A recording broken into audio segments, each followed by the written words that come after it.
Good evening, you're watching News Mongolian World. I'm your host, Anurgan Batar.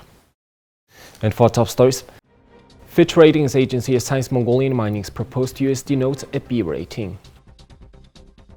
To increase productivity, Mongolia would benefit from efficient farming practices that focus on maximizing output. It is expected that the weather in May will be colder than the long-term average in most areas of Mongolia. And for the news, stay tuned.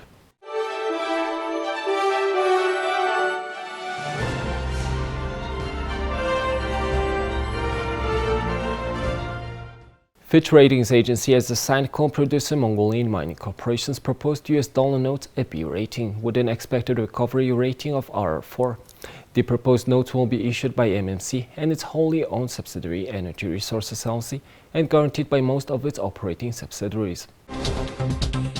The notes will constitute senior unsecured obligations of Mongolian Mining Corporation as they represent its unsecured and unsubordinated obligations. The net proceeds from this issuance will be used to fund a concurrent tender offer for liability management purposes and will be leverage neutral. Successful issuance of these notes is expected to alleviate the company's medium-term funding needs for the redemption of its $350 million 2024 notes. The new notes will be used to pay the tender price of any 2024 notes tendered in the concurrent tender and exchange offer. The tender offer has a maximum tender cap equal to the new notes issued. MMC's 2024 notes outstanding balance is $350 million as of 21st March of 2023. Their cash balance has increased to over $200 million from $65 million as at the end of 2022 based on Fitch's estimate indicating strong cash generation in the first quarter of 2023. We expect around $300 million EBITDA in the next 12 months. MMC's core coking coal operation has normalized amid stabilization in the border situation. The average daily throughput rose to over 900 trucks in March 2023, surpassing the pre-COVID level from around 120 trucks in the first quarter of 2022. MMC ramped up processing volume to 3.1 million tons in the first quarter of 2023 from 0.9 million tons in the first half of 2022. The actual average selling prices for washed hard coking coal is expected to increase to over $160 per ton in 2023 from the 2022 average price of $147 per ton. MMC is small by revenue compared with Fitch-rated coal miners globally. Hard coking coal accounted for over 95% of MMC's total revenue in 2021. Its latest coal reserve statements show a total marketable coal reserve of slightly less than 400 million tons, or a reserve enough for around 35 years. The average production of milk can vary greatly depending on the breed of cow, the age and health of the cow, and other factors such as nutrition and climate. Mongolia has around 70 million livestock, however the number of milk-producing cows is fewer than 2 million. The industry experts note the importance of developing efficient farming in order to increase the production of milk. In addition to breed, the age and health of the cow can also affect milk production. Dairy cows typically reach their peak milk production at the age of around 4 to 6 years, after which their milk production gradually declines. Overall, the average production of milk can vary widely depending on a range of factors, but the global average milk production per cow per day is approximately 6.4 liters. Most of the Mongolian livestock are grazing in pasture land. When they graze, herders do not collect their milk. When it comes to efficient farming, it is necessary to use automated logistics that collects the milk on a regular basis. From the other side, herders or farmers must feed their cattle regularly with fodder and feed. Milk cows are an important part of the traditional nomadic lifestyle in Mongolia, providing milk, cheese and other dairy products for the local population. However, due to the low supply and high demand, the price of milk is high in Mongolia compared to international average.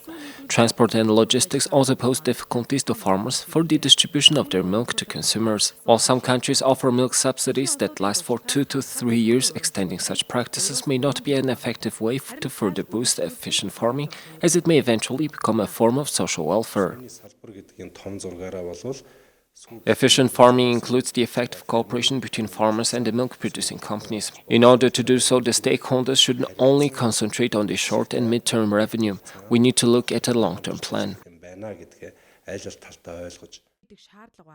Efficient farming in Mongolia can be challenging due to its harsh climate, limited water resources, as well as vast and rugged terrain. However, there are some strategies that can help farmers in Mongolia maximize their agricultural productivity. Overall, efficient farming in Mongolia requires a combination of modern technology, appropriate crop selection, effective livestock management, soil conservation practices, and ongoing farmer education and training.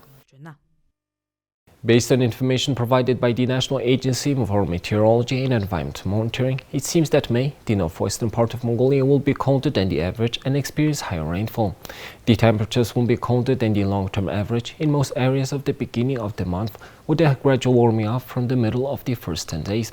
However, it is expected to cool down again in the middle of May, as well in the middle and last days of the second period of the 10 days. Precipitation is likely to occur in most areas at the beginning of May, and the wind speed is expected to increase and intensify during this time. Towards the end of the first period of 10 days and the beginning of the second period of 10 days of the month, precipitation is expected in the eastern and Gobi provinces, followed by wet snow, known as sleet, in mountainous areas, and rain in the desert and steppe regions in the middle and at the end of the second period of 10 days, as well as the end of the month. Therefore, there will be a large temperature fluctuations throughout the day and night, as well as during warmer and colder periods throughout this month. It is recommended that farmers and herdsmen prepare early for necessary activities during calving and spring planting and take all necessary measures to overcome spring weather. Additionally, the public is advised to be aware of daily short-term weather forecasts and be prepared for any potential dangerous natural phenomena. Thank you for staying with us. Now let's take a look at the currency exchange rates provided by Mongol Bank.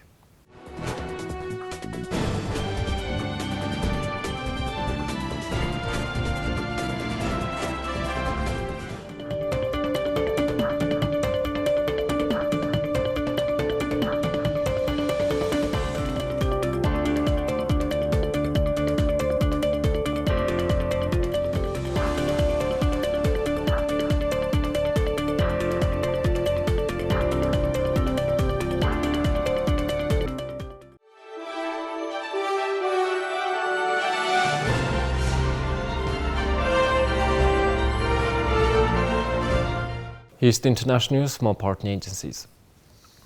NATO Chief Jens Stoltenberg welcomed Thursday the phone call between China's President Xi Jinping and Ukraine's leader Volodymyr Zelensky, saying it is important for China to get a better understanding of the Ukrainian perspectives.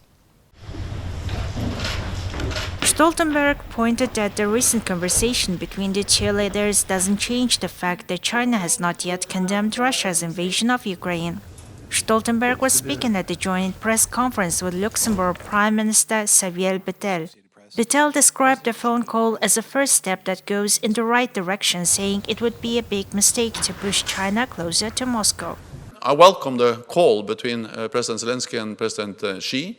I think it's important also that China gets a better understanding of the Ukrainian perspectives. This doesn't change the fact that China has not been able to condemn Russia's illegal war, illegal invasion of Ukraine, and NATO allies have expressed strong support to President Zelensky's peace plan, which includes, of course, full respect for Ukraine's territorial integrity. I think that the phone call that took place yesterday was a first step. It is going in the right direction. It's all about dialogue between Ukraine and the world power. We know that China is a key player. Sometimes it is not that easy to have dialogue with China, but it is important.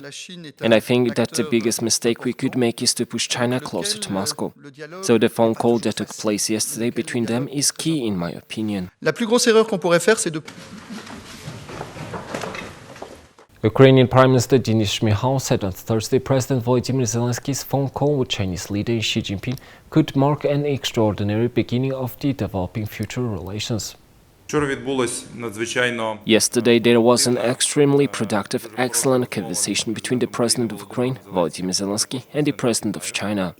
I'm convinced that conversation opens a new stage in our cooperation and relations with the People's Republic of China. I'm also convinced this is an extraordinary beginning for developing our future relations. Speaking at the news conference in Rome, Shmyhal described the conversation as an extremely productive and excellent conversation between both leaders. Xi's announcement on Wednesday about his call with Zelensky prompted optimism Beijing might use its warm relations with Russia's Vladimir Putin to push for a resolution in the ongoing invasion of Ukraine. That was followed by skeptical questions about whether Beijing is more focused on serving its own interests or ending an invasion it refuses to criticize. Here's the weather forecast of all major cities.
Well, that's all for now, and thank you for staying with us. We'll see you next week with more news and updates. Have a nice evening. Goodbye.